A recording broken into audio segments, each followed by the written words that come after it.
on a des panneaux solaires gigantesques, l'équivalent de 8 terrains de basket à peu près, la puissance électrique d'une petite ville, et c'est comme ça qu'on arrive à les panneaux solaires.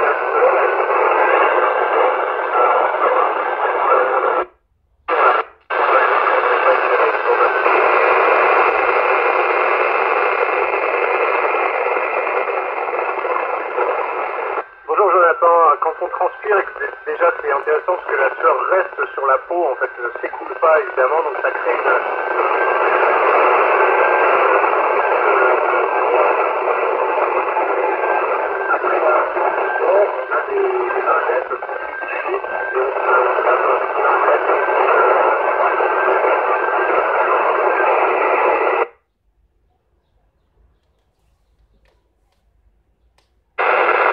bonjour monsieur, avec plaisir, mais je ne sais pas si vous me voyez parce que j'ai pas la caméra de la vidéo qui est réglée.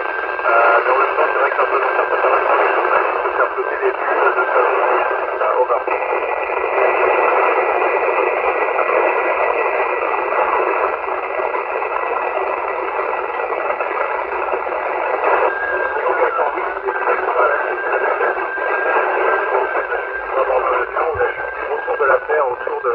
Autour de la Terre dans une station spatiale, c'est exactement la même chose. La grande différence, c'est que ici, ça dure 6 mois. Dans un avion, les paraboles durent 20 à 22 secondes. Over.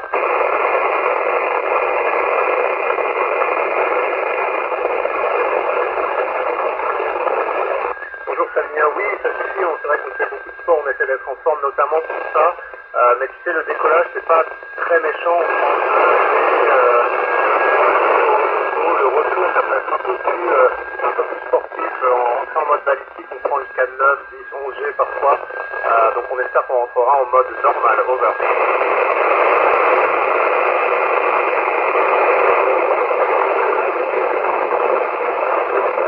Bonjour Yann, votre question, écoute, tout le principe ici, c'est qu'il y a des phénomènes physiques ou biologiques qui sont cachés, masqués sur Terre par la pesanteur, qu'on ne peut pas supprimer sur Terre.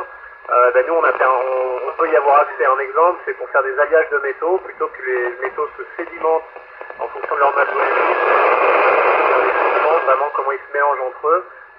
Pour la biologie, on peut créer des amas de cellules en 3 dimensions, ce qui est un peu similaire à ce qu'il y a dans le corps humain, plutôt que dans un laboratoire où tout se passe dans des boîtes de pétri qui sont par définition plates. Donc c'est ça le genre d'avantage que la pesanteur nous procure. Over.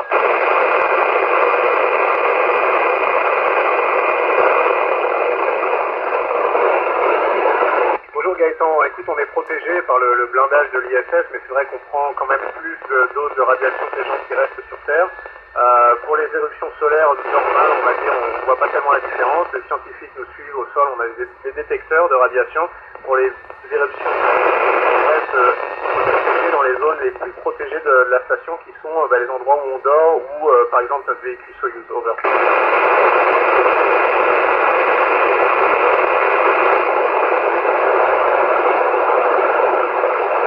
Bonjour Nathalie, c'est une question liée à la précédente. Simplement, la meilleure protection contre les radiations, les rayonnements cosmiques, c'est l'eau. En fait, ce qu'il faudrait, c'est pouvoir avoir de réserves d'eau dans les murs. Ça nous servira en même temps de stockage et de protection. Over.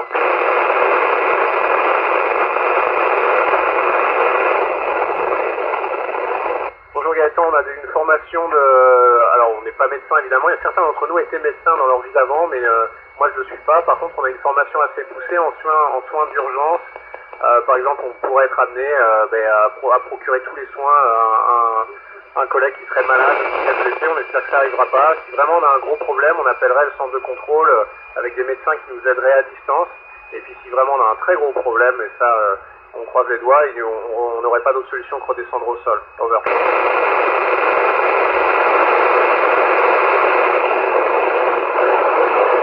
Gaëtan, écoute, on a des centrales inertielles, dans l'espace, ce dont on se sert le plus, c'est des senseurs infrarouges pour calculer notre inclinaison en fonction du rayonnement infrarouge de la Terre. On a aussi des Star Trackers qui vont nous permettre en fait, c'est un catalogue de constellations avec une caméra qui nous permet, en fonction de ce qu'elle a dans son champ de vision, de nous dire où on regarde.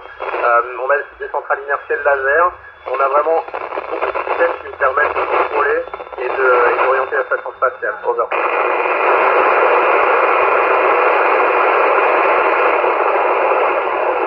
Bonjour Jonathan, écoute, ces sensations sont phénoménales. C'est comme être ton propre vaisseau spatial et flotter dans le vide du cosmos. C'est aussi un peu comme de l'escalade en armure parce que, tu sais, on reste toujours accroché à la station. Le scaphandre, il est métallique, du moins dans certaines parties, il est très difficile à déplacer. Donc c'est à la fois une sensation de légèreté et de liberté infinie et une sensation, comme je te disais, d'escalade en armure qui n'est pas la plus agréable du monde. Over.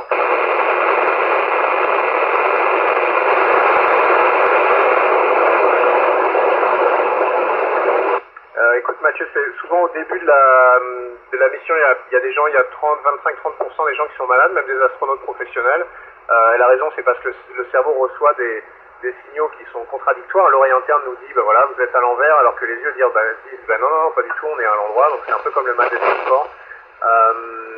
Heureusement, moi, j'ai eu la chance de ne pas être malade du tout, donc j'en ai profité dès le début. Over.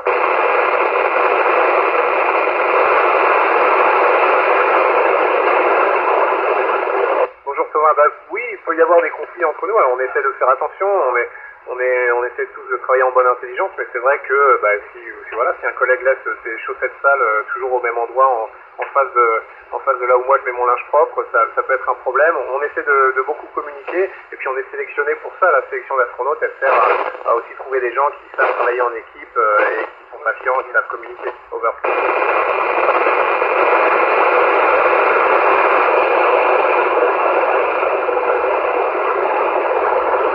Bonjour Yann, oui, je le ferai avec plaisir. Pourquoi? Parce que les astronautes, j'aime bien croire qu'on est un peu explorateur moderne, on a envie d'aller là où personne n'est jamais allé, pas pour recevoir des médailles, mais parce que c'est important, parce que ça permet de répondre à des questions fondamentales, comment la vie apparaît, d'où venons-nous, où est-ce qu'on va, est-ce que la vie pourrait disparaître sur Terre si on ne fait pas attention? Tout ça on le saura quand on ira sur Mars. Over.